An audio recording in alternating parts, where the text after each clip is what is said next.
Hi, and welcome to another edition of Newsmakers Journal of the Vaccine Year. I'm Jerry Roberts. It is Friday, June 18th, and we have a special All Politics All the Time press clips edition this week. And I'm pleased to welcome back Josh Molina. And you know, man, I was thinking it was 19 years last month that I came to Santa Barbara, and I believe you were already covering City Hall at that time. Anyway, we are now in our 20th year of gossiping, breaking down, analyzing, and trashing people about Santa Barbara city politics. So I thought it would be a fun to just talk about this election year because we really haven't spoken so much about it. But thanks for taking the time. My pleasure. So 2021, we're actually going to have two elections. We'll come to that later. But let's first talk about the city, and of course the main event with 138 days before election day, or about 20 weeks, is the mayor's race. The key question, will we have 5 more years of the stunning mediocrity of Kathy Murillo as the incumbent? But I understand there's a little breaking news this morning in the mayor's race. Tell us what happened. So this morning, Jerry, was the State of the City event. It was a virtual event and it was pre-recorded, and it was surprisingly sort of, conspicuous by her absence was Mayor Kathy Murillo. So she was not there. It's a State of the City of Santa Barbara. Yeah, the mayor's always the headliner at that event. Yeah, she's sort of the main event, and so she's not there. It's led off by Kristen Miller, president and CEO of the chamber. And they have a kind of a nice cast of people talking, from the various business sectors. Ron Werf from Cottage, and Hilda Maldonado from schools, and Francois Dejean from commercial real estate, and just a good cast of people talking about the various sectors. And there's no Kathy Murillo there. Jason Harris was the only one, the economic development manager from the city. So immediately I sort of thought, oh, I have to call Kathy and see why isn't she here. And at the end of the event, Kristen Miller announced that they had invited the mayoral candidates to speak at the event, and only 3 spoke. And so it was James Joyce, it was Randy Rouse, and it was Deborah Schwartz. So, the Goleta Chamber merged with the Santa Barbara Chamber, and now it's the Santa Barbara South Coast. The Carp Chamber too, I think. In the Carp Chamber. And so I don't know the real story other than, it's possible that the chamber is a little more conservative than Kathy Murillo would like to align herself with. I don't know if there are personality differences among some of the top officials, but what I do know is that Randy Rouse called her out on it during this event. So he made a point to say that it was a shame. It's unfortunate that the mayor is not at this event. He said if he's elected that he will work with the chamber and he will bring unity, and next year it will be him talking at the event as mayor, and it'll be a combined effort from the city of Santa Barbara and the chamber. And then Deborah Schwartz did the same thing. She said that it's unfortunate that the city of Santa Barbara and the chamber can't work together. And it is unfortunate. Traditionally, chambers of commerces tend to be more conservative. Obviously, they bring a business perspective. We have a very liberal Santa Barbara City Council, but who cares? We're supposed to be working together. It's at least putting your best foot forward publicly. You try to work together to reach common ground. And I have some, reporting to do today to talk to the mayor about what do you why think she wasn't there. Do you think it's about the sponsors, or I mean it's just possible. Dumb. Whatever reason she has, it's dumb. I'm sorry, but what do you think? I mean, it is possible that some of the sponsors, there's some energy companies there that maybe she has some differences in agreement with. I don't know. Maybe, I guess she was unavailable. I don't know. I have to call out to her. We're going to talk a little bit later. I'm working on a story, and we'll get to the bottom of it. What I do know is that it looks really bad for her not to figure out a way to be there. And you've got the other mayoral candidates, 2 of the 3, making it an issue. And that's Well, exactly what they need to do. They need to find a path to distinguish themselves from her. well, and the other thing is, and we've talked about this, I mean, this goes precisely to Kathy's biggest weakness, which she is not the mayor of the whole city. She won 27%. It's the only citywide office that you have to run citywide, but it's whoever finishes first. And she's been very much content to just ride on that rather than building out a coalition representing everyone, including business, which is what you're supposed to do. She continues to just be very happy to have her little slice of liberal democratic people, as long as it is larger than anybody else. It's just dumb. It's just a dumb thing to have done, or in this case, I guess not done. All right, let's talk about the candidates one by one, and give me your take on sort of your quick take on, you know, strengths and weaknesses about where we stand today. Again, 20 weeks from the election. So let's start with the mayor. What's the strength? What's the weakness? Well, obviously, Kathy Murillo is the incumbent, and she is endorsed by the Santa Barbara Democratic Party. And it's hard to take out an incumbent in general when you have the backing of a party that represents a majority of the voters in Santa Barbara. That's an advantage. So, you know, she is somebody who it's no guarantee that she's going to get ousted. In fact, I'd still say that she's the favorite to get reelected, particularly because we have three other challengers who are going to, you know, split a lot of the votes. You know, her strengths are that she's very nice in public. She's gracious. She's cheery. She's happy. She greets people well. She's welcoming. You know, if you're on her side, you know, she makes a very good first impression. And you know, she is a Latina and she's female, and we have this long legacy of female mayors in Santa Barbara, and she's Latina, which makes up, you know, a large part of the demographic. So, you know, on paper, these are things that are good for the city of Santa Barbara. Obviously, her downsides are she's very late to react to just about everything. And when you want a elected official to be in charge, you want to feel safe. You want to feel as though that person is going to make the right decision most of the time. And if they don't always make the right decision, well, at least they are acting and making a decision that they believe in. So you can respect that.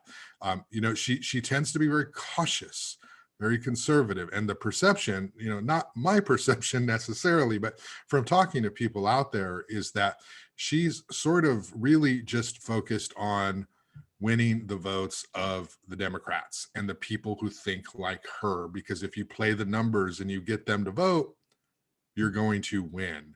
So that's, you know, and in Santa Barbara, obviously, you know, most people, you know, well, there's a lot of different types of people. Most people might be registered Democrats. There's increasing number of decline or no party preference. And if you're going to be mayor, you should definitely try to reach out to everybody. Conservatives, you know, one of the things about canvassing is, you know, canvassing usually the majority party, the Democrats, they don't knock on doors of Republicans. You know, they have their list and their sheet, and they go to Democrats who are likely to vote. And the idea is, let's make them vote. Let's get them vote. Because if we get them to vote, the numbers are on our side. It's a game. Like, how do we get the most likely voters to vote again? Yeah, choose to turn out rather than trying to persuade people who might disagree with you. All right. So that's the mayor. And then we have former Councilman Rouse, Randy Rouse, who was termed out and swore he'd never come back. And that lasted about a year. But he's decided to run, and you know, it does seem like he's running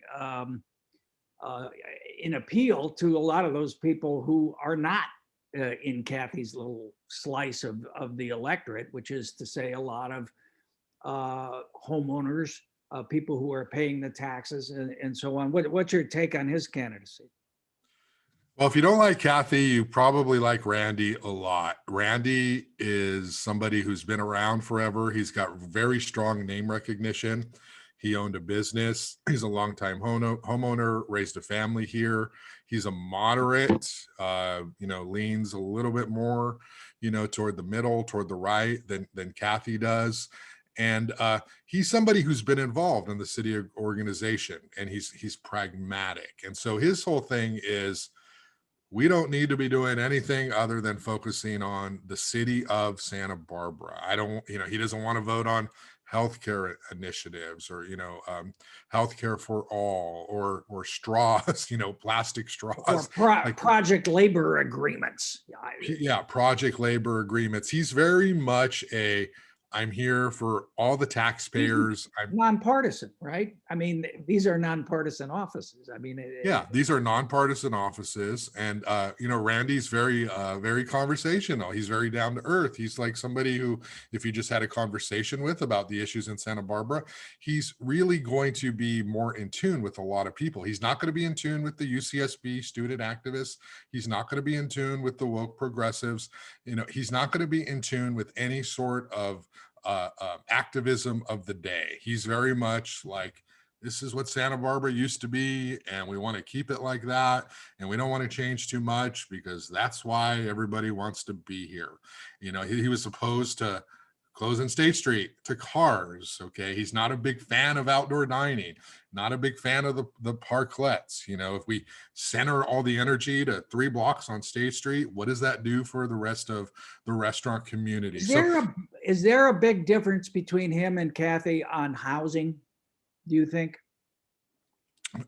Probably. I think Kathy's very much in favor of affordable housing, wanting to build housing. That's a talking point that resonates with so much of her constituency. How can renters be able to afford to live in Santa Barbara? And I think Randy is probably more or less of a more traditional perspective, which is, it's really hard to live in Santa Barbara. Everything's really expensive.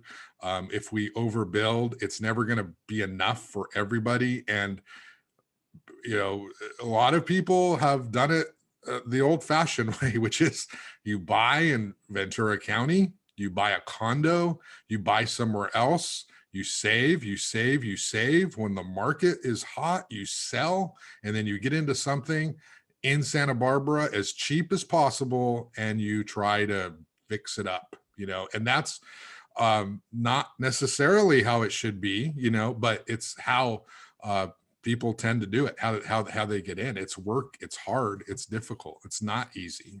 All right, how about Deborah Schwartz, Planning Commissioner Deborah Schwartz? She was the first one to get into the race way back last December, if memory serves. What's her candidacy based on? Well, Deborah is, I use this word, I don't use it loosely. She's brilliant. She's really smart. She knows the planning issues really well. She could be teaching this stuff. She's longtime city planning commissioner. I think she's a land use consultant. She knows this stuff really well, and she's really backed by the developers, right? She believes that Santa Barbara should be trying to accommodate the growth that we need, and she's supportive, and she wants to make Santa Barbara business friendly. She wants to reduce permitting, red tape. She wants to facilitate a better relationship between the planning department. Taller buildings? What's that? Taller buildings? I don't want to speak for her. I don't know exactly. I think she probably thinks that taller buildings are appropriate in some locations downtown. I mean, I would think that she would think that. She's definitely the candidate who's got the developer backing, the developer perspective. The developers like her because of her mind. She's really sharp. She's really smart on these issues. Well, yeah, Ed St. George, who's a friend of the program, he's got emails all over town trying to raise money for her. But, yeah, and of course, she's got this incredible name recognition, incredible name value. She's not as beloved as her mother was. Okay, Naomi Schwartz, former supervisor, the late Naomi Schwartz. right. So she's trying to get some space into this contest by appealing to the business community and the developers, and she's being a very strong critic of City Hall. I think she called to flip the whole power structure to make it a mayor city. Strong, yeah, she wants a strong mayor system, which is, you know, an interesting thing because obviously City Administrator Paul Casey's been, you know, embattled on all kinds of fronts lately, whether it was the LA Magazine story or this sexual harassment suit that just came up. You think that's going to have gain much traction with the electorate, that argument? It just depends on if somebody wants to make it an issue. You know, if nobody makes an issue and nobody talks about it, you know, people aren't going to really know about it too much or care. You know, they're going to be concerned about the governor's recall. You know, everyone tends to be more concerned about the bigger stuff than the stuff that affects them locally. Actually affects them, yes. You know, actually affects them, you know, in their community, who's deciding the water rate and the trash rate increases. You know, Deborah Schwartz's biggest challenge is one, Randy Rouse and her are a little bit similar on some of these issues. Deborah needs to figure out a way to resonate and connect and engage with new voters. If you just do the math, right, Kathy's going to get a lot of the Democrats.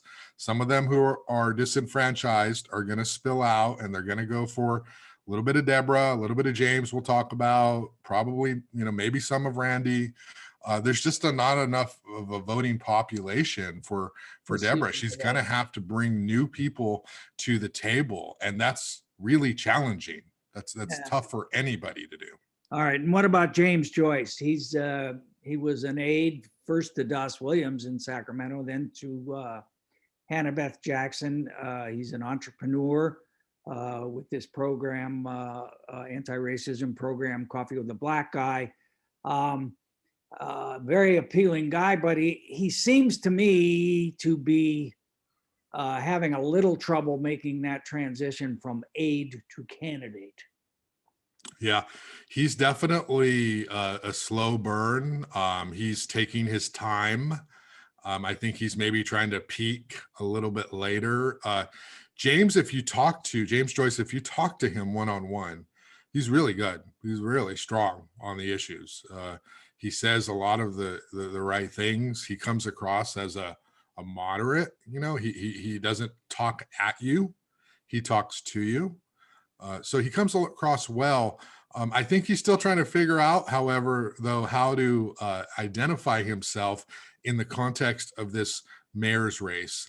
I don't know any mayoral or really, you know, any successful candidate who was able to do it just by being nice the whole time. I mean, if you're trying to take somebody out. You said he had a great line at this State of the City thing this morning about two eyes, 2 ears. Well, what was it? He said. Well, no, he was really funny. He said there's a reason why we have 2 ears and 1 mouth, you know, is because he's going to be a good listener. But, you know, if you're trying to take out somebody, if you're trying to win the Super Bowl from Tom Brady, okay, you got to go for it on 4th down. Okay. If you're trying to take out the mayor, you've got to go after her. You've got to be strong. You've got to be leader-like. And it's not because you're being mean. It's because there's a whole bunch of people out there today who are living their lives. They're just doing what they do. They have no clue, right? But if they hear like, oh, that James person said something really interesting, I care about that. I had no idea. Then you're turning out new voters. So I don't know how you can win if you're trying to, you know, be conservative. You know, use a boxing analogy. If you're going out there, you got to beat the champ.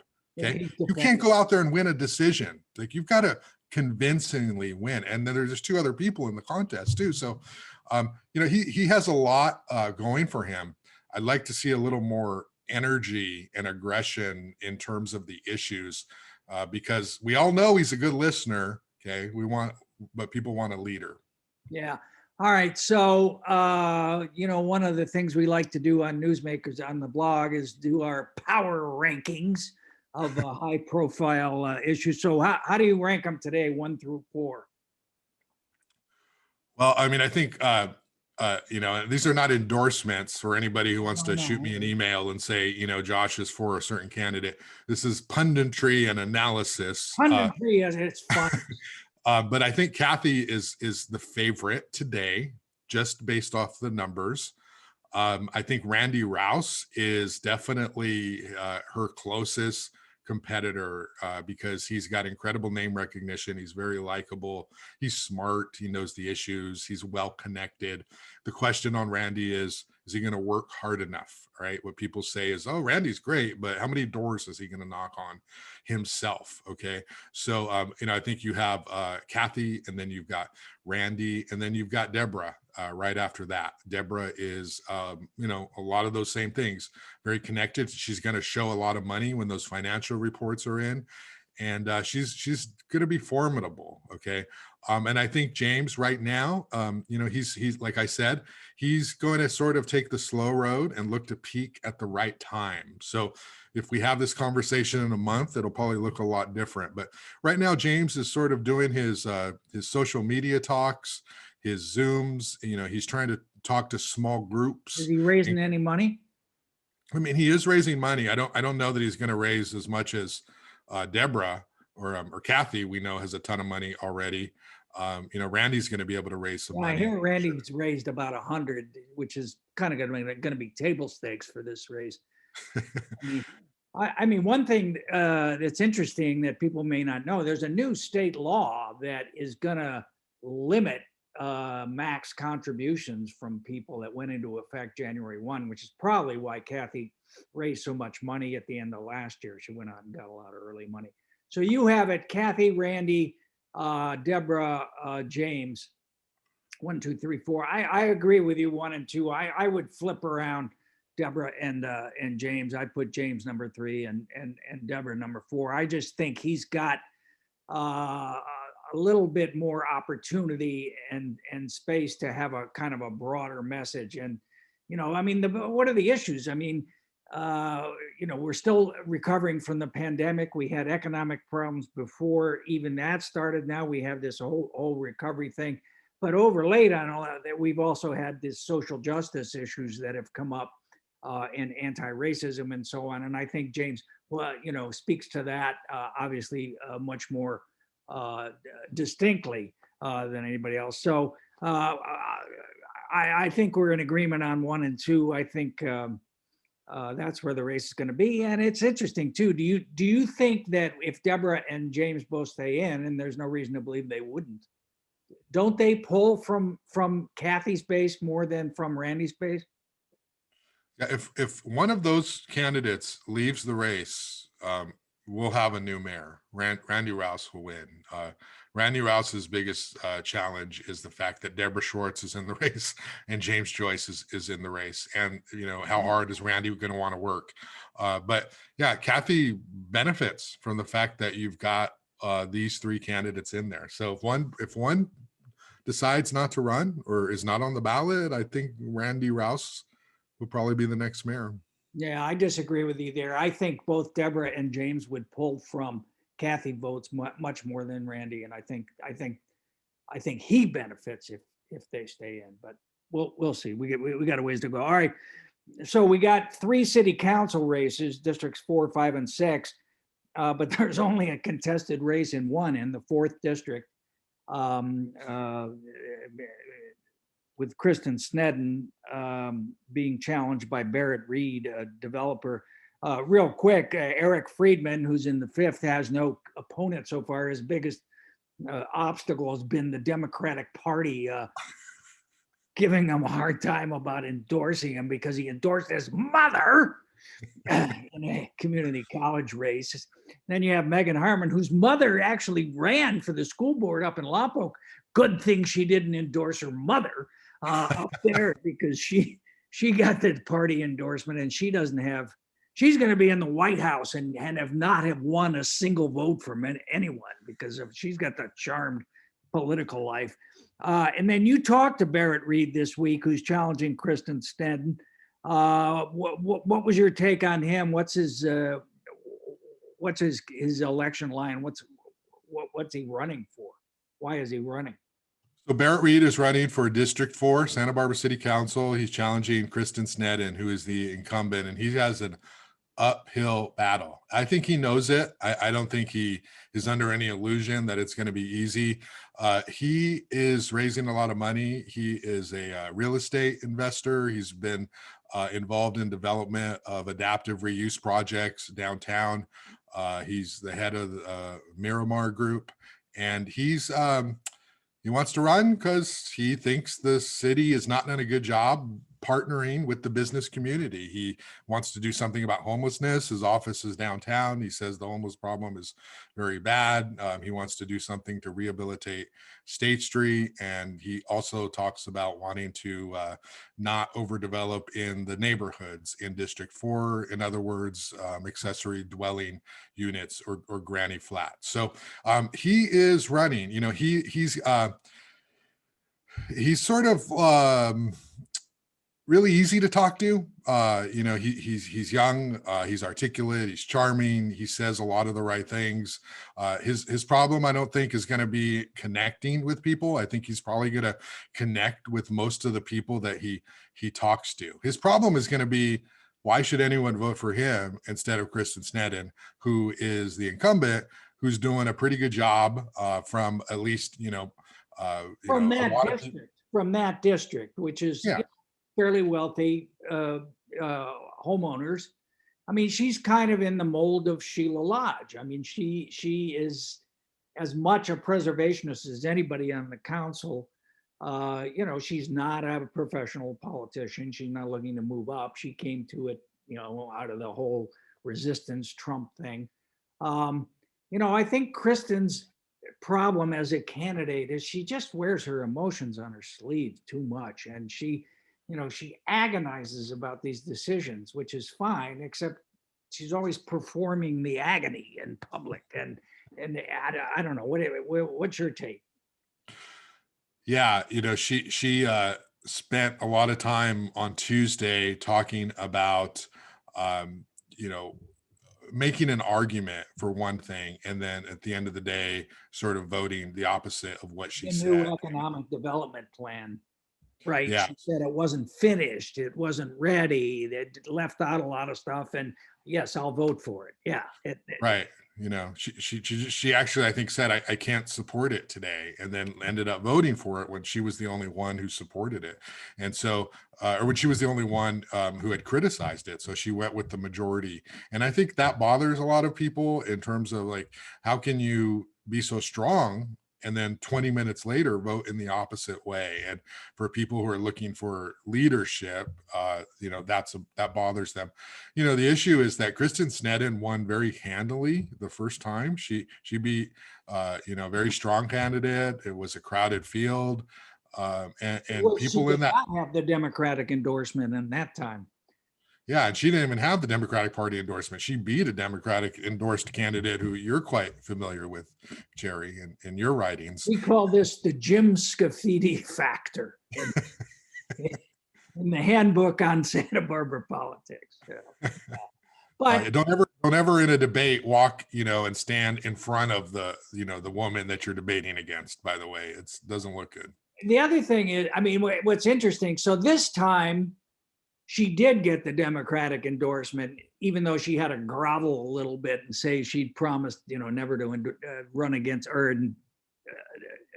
endorse somebody against an endorsed candidate. Yeah. But her campaign manager, and this is really getting in down the rabbit hole of inside politics, Stephanie Langsdorff, is on the outs with the Democratic Party, while Barrett's campaign manager, Tyler Gibson, an acolyte of Molly Culver,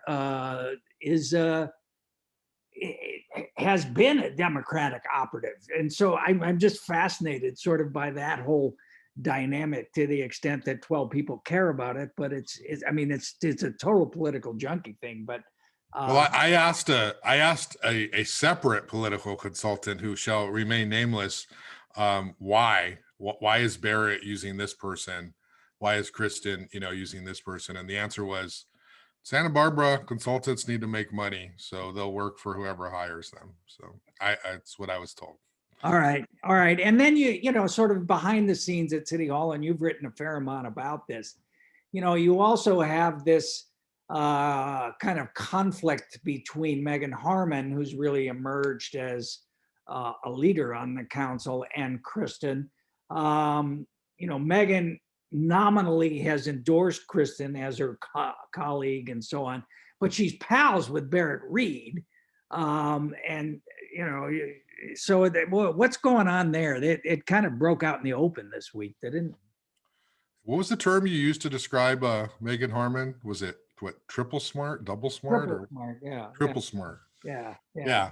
So if Deborah Schwartz is brilliant, Megan Harmon's triple brilliant, because she connects, she talks, she leads. She had this great argument with the city attorney this week about the sit-lie ordinance. I mean, can you imagine that you have a quality of a council member who could debate law with the city attorney right in front of everybody? And she basically said, I don't think this is legal, and I don't think this is enforceable, when you've got a lot of the other candidates who some of them don't even talk about the issue, and then, or council members, and then others who just kind of go with the flow. Megan Harmon was endorsed by the party, and she was appointed, and then she very quickly embraced the Democratic Party. So she liked her. The party's team Harmon. Harmon is team Democratic Party. She endorsed and so, Kathy. She's endorsed Kathy, one of Kathy's few colleagues to do so. Yeah, and she's endorsed Kathy Murillo, and she's endorsed Kristen Sneddon, and you have to do these things. I mean, if you don't endorse the party's candidates, it's sort of like, well, we're helping you. Why don't you want to help us, kind of thing. So yeah, but as we know, and has been reported and talked about on podcast, Megan and Kristen don't always get along. I think they're in general supportive of each other and their roles on the council, but they disagree on the issue. Henry, there's Henry's cameo. Henry, stop. Sorry. And Megan Harmon is a millennial. Barrett Reed is a millennial. They're very similar in terms of their stages of life. So I think Harmon is supporting Kristen Sneddon, and I don't, formally, there's no like. Well, I was thinking, just on this healing justice issue that came out, the Black Lives Matter, the group that's been trying to get $500,000 for a Black community center. And Kristen Sneddon has been talking to them, and that kind of broke down. It hasn't worked so well. And then you had Megan Harmon come out, who is nothing if not a woke millennial, who said, no way we're going to do that, which, took a certain amount of courage, but also was kind of a shot across Kristen's bow. I think Megan was very upset that this issue, that they were put in the position to look bad, that the council was put in a position to say yes or no to $500,000. Kristen Sneddon and Oscar Gutierrez were working with Healing Justice, and whatever happened in that communication, it didn't work out, because Healing Justice got an entirely different perspective than what Kristen Sneddon and Oscar Gutierrez had. And then it came to the meeting and they asked for $500,000. And I think people were like, what? How did this happen? And I think Healing Justice felt misled. I think that Sneddon and Gutierrez felt surprised, and now here it is. And Megan Harmon was the only one who was strong about it, but she was speaking for the four others who have said the same thing, which was what she said, which was, there needs to be a process followed. And I don't think she liked the fact that she had to be the bad person who had to say it publicly when privately they were saying the same thing. And she blamed Kristen for putting them in that position. Yeah, exactly. Yeah. All right. Well, I know you got to go. Let me just ask you one more thing, because again, I go to this, Democratic Party thing. You got to be with us down the line. Well, here's Mike Jordan, who is the council member in District 2, it was endorsed by the Democratic Party, won with that endorsement. Now he's endorsed Barrett Reed as well, not Kristen Sneddon, who's endorsed by the party. So how does he get away with that? Well, I think Mike Jordan has burned the bridge. I don't think Mike Jordan is interested at all in getting the Democratic Party's endorsement should he run again. He's already taken, some votes, involving salary increases. He has not been in line with the party's sort of perspective. Uh, I don't know the origin of the Mike Jordan Barrett Reed alliance, but I do know they're buddies and they're close.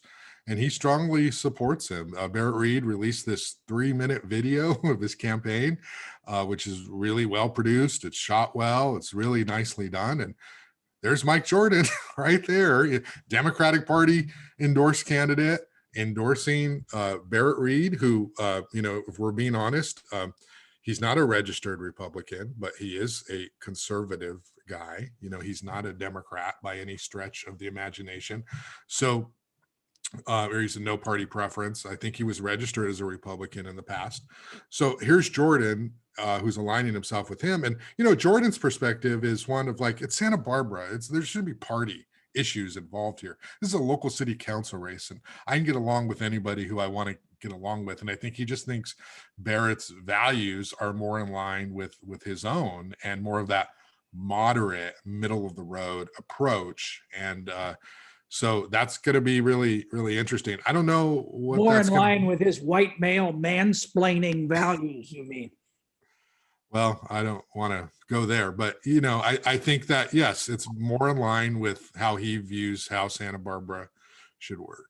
All right, Josh Molina, my good friend and colleague for many years. Thanks. The one thing we'll get into this next time, but we're also going to have 2 elections this year because the gubernatorial recall is going to be on the ballot, and who knows when that's going to be? Probably sometime in September, but it's still up in the air. But anyway, thanks for taking the time. Go take care of your sandwich cutting duties, and I'll talk to you soon. All right, thank you, Jerry.